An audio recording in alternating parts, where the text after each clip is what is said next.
शिरूरचे लोकसभेचे उमेदवार अमोल कोल्हे यांनी उमेदवारीचा अर्ज जो आहे तो आता दाखल केलेला आहे आणि ते आपल्यासोबत आहेत.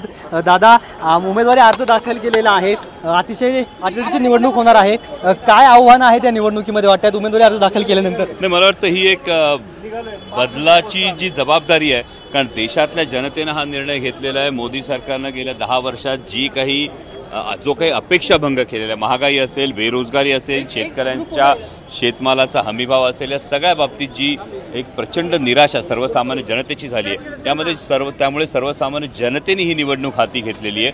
आणि या बदलाचा एक शिलेदार म्हणून आज ही खरं तर अर्ज भरताना आणखी जबाबदारीची जाणीव आहे. दादा, मोठ्या प्रमाणामध्ये वैयक्तिकरित्या टीका आपल्यावरती केली जाते, नटसम्राट बोललं जात आहे, काल एक जण महागद्दार बोललं, अशा प्रकारची टीका होती आपल्यावरती. मला वाटतं विरोधकांकडे मुद्दे नाही आहेत आणि त्यांना हा पराभव स्पष्ट दिसायला लागलाय आणि या पराभवाच्या नैराश्यातून अशा पद्धतीनं पातळी सोडून एक वैयक्तिक टीका केली जाते. मायबाप जनता जाणते विजय निश्चित आहे दादा. 100% मायबाप. किती मतांनी काय गणित काय काढले? मायबाप जनतेने निवडणूक हाती घेतली, त्यामुळे मायबाप जनता ठरवेल, पण विजय नक्की आहे. अजित पवार काल बोलताना म्हणाले की कचा बटन दाबा नाही तर निधी बंद करेल.